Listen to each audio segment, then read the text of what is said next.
Welcome back to the Candace Nicole channel. Today I am making a ribeye steak, and this is the steak that you want to make if you're on date night and you want to impress your significant other, friend, in-laws, whoever. This steak is full of flavor and it's going to be better than any restaurant that you go to, I guarantee it. And it's super easy and super simple to make. With the steak, today I am using a ribeye.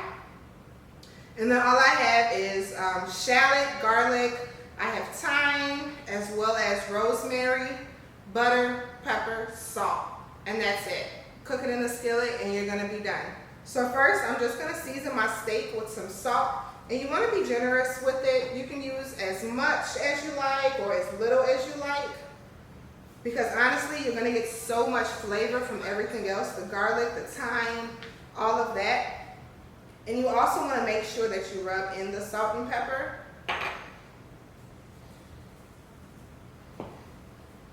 And another thing to remember when you're using ribeyes, they get their flavor from the marble. So with mine, you see the marbling, that's the fat, and you're going to get that flavor with the ribeye. You don't want too much marbling where it's more fat than meat, but just enough where it is delicious.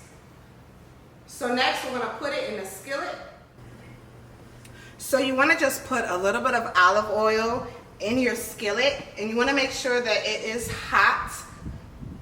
The reason being, because when you put your steak in the skillet, you want to hear this sound right here.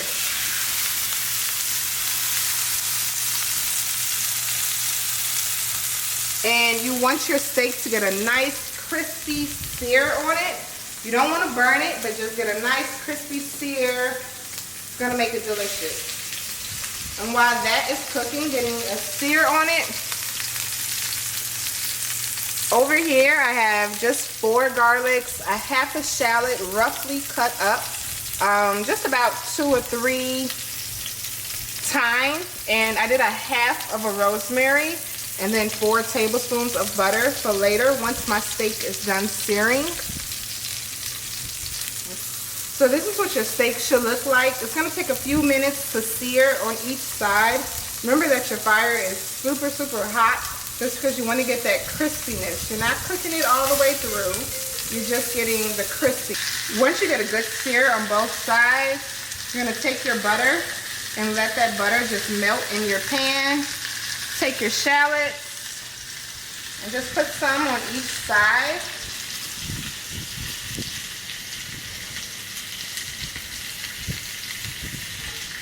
Get your garlic.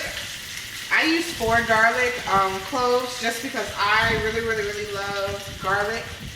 My rosemary and my thyme. And all of that is just gonna give the steak all the flavor that it needs. You see everything is just sauteing down, giving it flavor. And once you flip your steak over, start to baste it with all this flavor that's in here and just giving it flavor through and through. And how long you cook it is going to depend on how you like your steak cooked.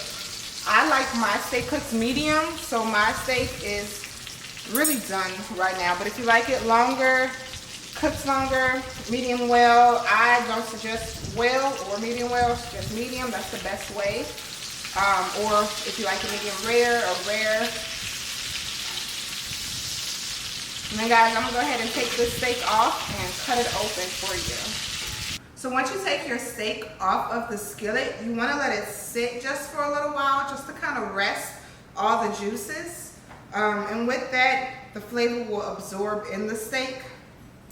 So my steak's been resting for about a minute and a half or so. And I'm gonna cut it just in the middle so you guys can see the juice, the flavor, and the temperature.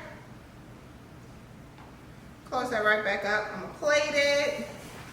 Then once you get it on your plate, go ahead and pour all of that on top. And that's gonna be all your flavor. Take a few just for a little decoration.